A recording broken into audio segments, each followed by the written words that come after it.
qualquer outro pecado que uma pessoa comete fora do corpo, ele não dá alimento à carne dele, alimenta o seu espírito. toda vez que peca assim, peca estando próximo para ele.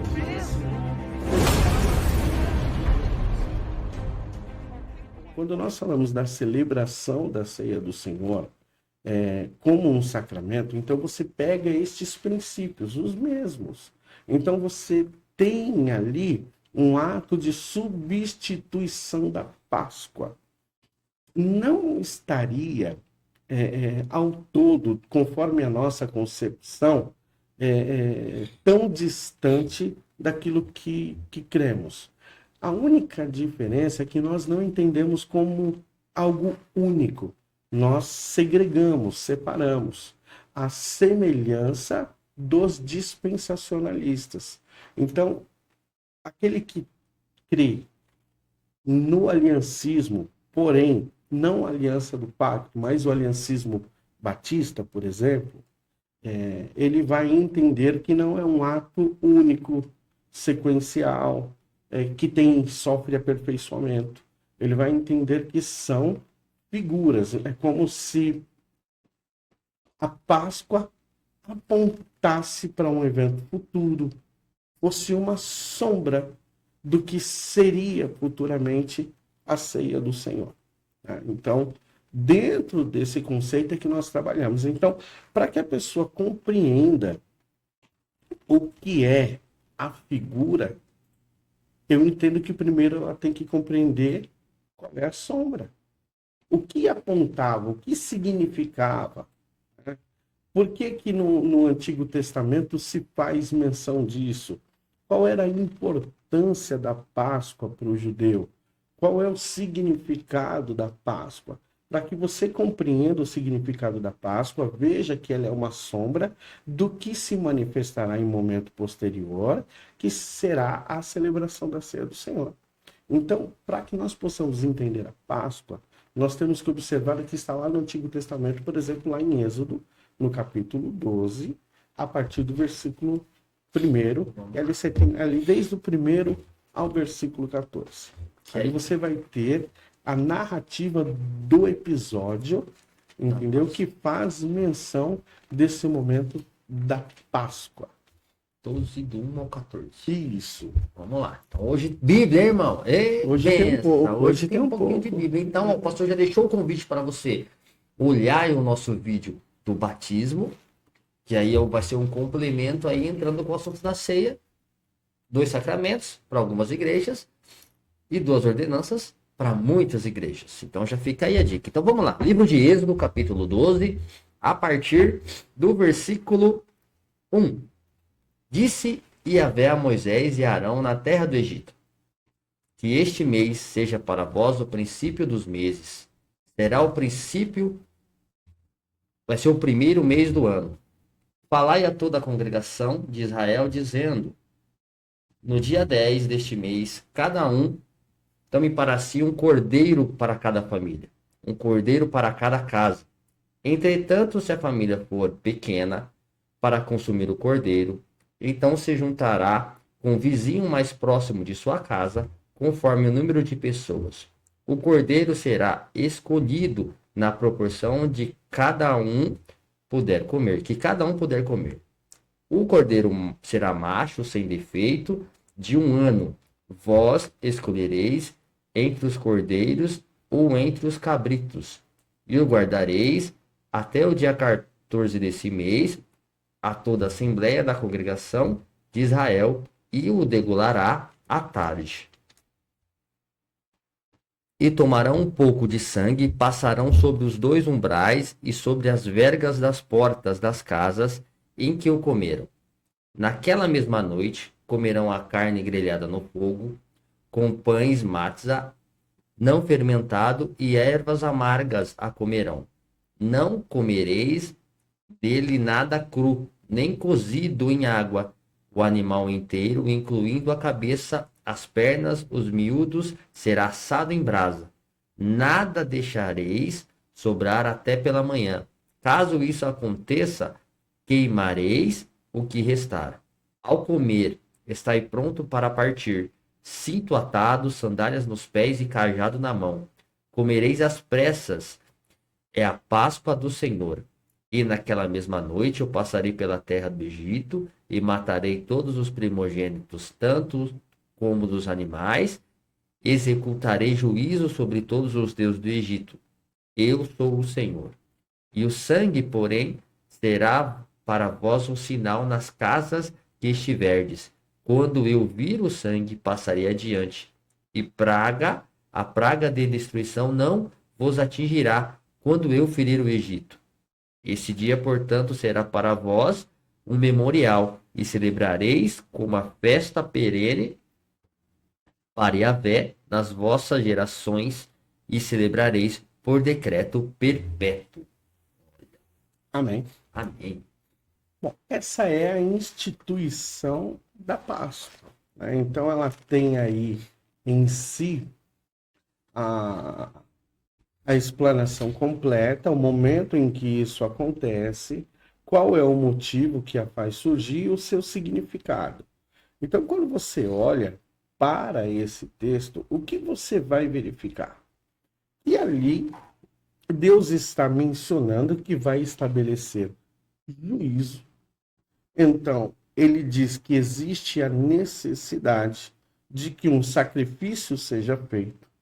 Ele manifesta a necessidade de que o sangue seja derramado, de que seja passado nos umbrais, na verga das portas, para que então, quando vier o estabelecimento do juízo, quando a justiça de Deus haver de ser saciada, ela então, ao observar o sangue, não adentre a casa do seu povo. Então, o sangue, ele se torna para o povo judeu o sacrifício que eles já ofertaram, enquanto que os egípcios não tiveram a oferta, o sacrifício, e por isso os primogênitos todos são tomados, tá? Então, você vê ali alguns princípios fundamentais que depois vão ser vistos lá em Levíticos, no capítulo 16, que é o dia da expiação, o Yom Kippur lá dos judeus, e aí você vai observar a sequência, né, desse rito. Então ele começa aqui e ele vai tomando o corpo até que chegue no tabernáculo e comece a ser realizado, e ali tem o cerimonial sacerdotal, que é o que eu mencionei, do dia da expiação. Mas o que é que tudo isso significa? Isso significa que existe a necessidade do derramamento do sangue para a remissão dos pecados.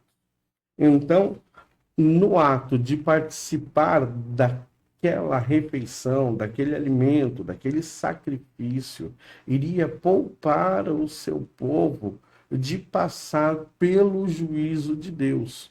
Então, o povo de Israel, o povo do Senhor, seria poupado.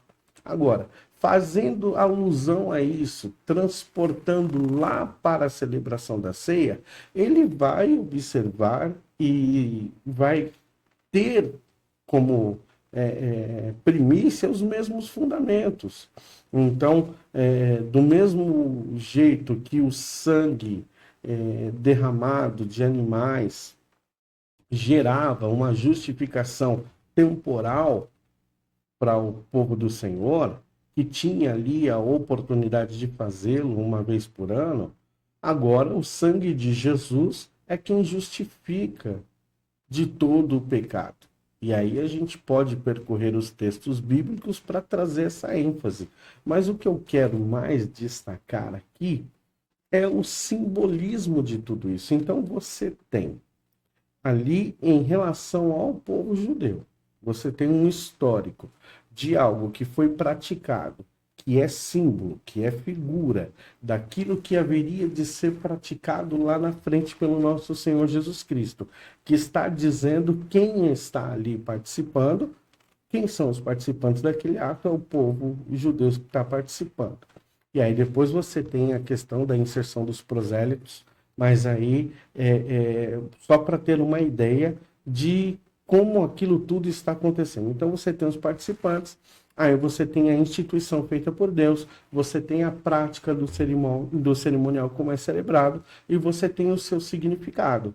Então, para que haja a remissão do pecado, para que a justiça de Deus seja saciada, para que o juízo dele não se estabeleça, então se realiza este cerimonial, se pratica esta celebração.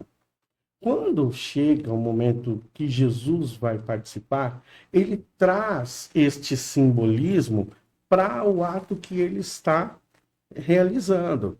Agora, Jesus está dizendo, não, o pão agora, ele pega, parte o pão, dá graças e diz, isto é o meu corpo. Aí ele pega o vinho, e distribui e diz, este é o cálice da nova aliança no meu sangue. Então, ele está inferindo essas coisas para que haja uma nova mentalidade daquilo que seria a celebração da ceia do Senhor. Lá na frente, o apóstolo Paulo, quando escreve a carta aos Coríntios, no capítulo de número 5, versículo 7, ele vai falar acerca de Cristo sendo a nossa Páscoa. Ele diz, Cristo, nossa Páscoa, foi sacrificado por nós. Então, aquilo que foi realizado, a interpretação que se tem, e através do ensinamento do nosso Senhor Jesus Cristo, é que a Páscoa do cristão é Cristo. Então, por isso que ele não realiza, não celebra a Páscoa à semelhança do rito judaico. Então, ele celebra, através de um ato de memória, a ceia do Senhor.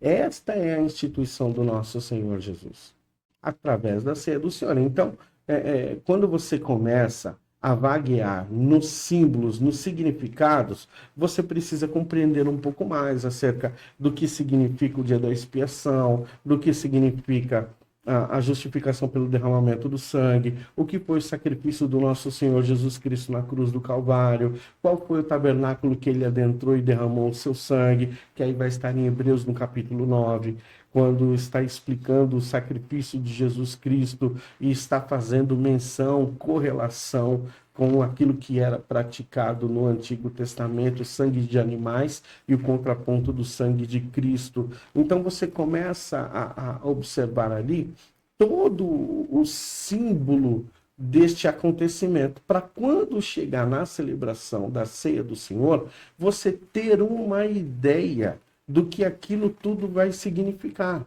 Porque para participar da ceia do Senhor, você precisa crer nisto tudo, né? Crer no sacrifício do nosso Senhor Jesus Cristo, realizado na cruz do Calvário, né?